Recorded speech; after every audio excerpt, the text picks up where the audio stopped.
I have all 5 butterfly candy varieties in my garden at the house. They were at when the open garden happened last weekend. The little raspberry was probably showing the most color, and they were all budded up, showing a little color, but a week or 2 away from them getting into full bloom, and then they'll bloom the rest of the summer. But down here in South Alabama, they're probably on their 2nd round of flowering at this point. This little raspberry is such a unique color. Got asked a lot at the house.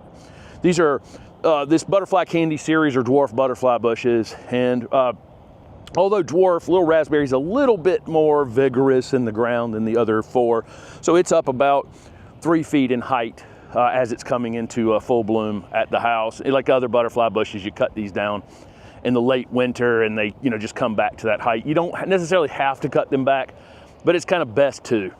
Best practice is to kind of cut them back to about 18 inches or a little less than that on these dwarfs.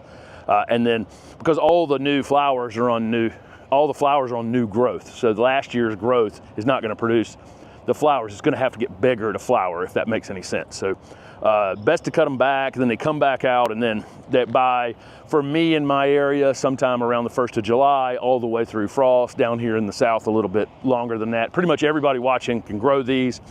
And I just am super drawn to this little raspberry variety because it's just a color I've never seen before in butterfly bushes, and I've grown tons of butterfly bushes. One of the first videos I ever did was on my website before I had this YouTube channel, and it was all about butterfly bushes. So I've grown just tons and tons of them, but to have a compact variety with this really, really bright coloration, something you don't, once a year, you'll go out and cut it down to about 18 inches. If you want to deadhead them, you can, meaning the spent flowers can be cut off, and then it'll branch, and basically 2 flowers will come back in its place. So you can choose to deadhead them, or for me, I typically am not quite that, I don't want to go out and spend all that time deadheading. So I'll let them come into full flower, kind of pass by, and when that flowering starts to slow down just a bit, I'll just give them a full haircut.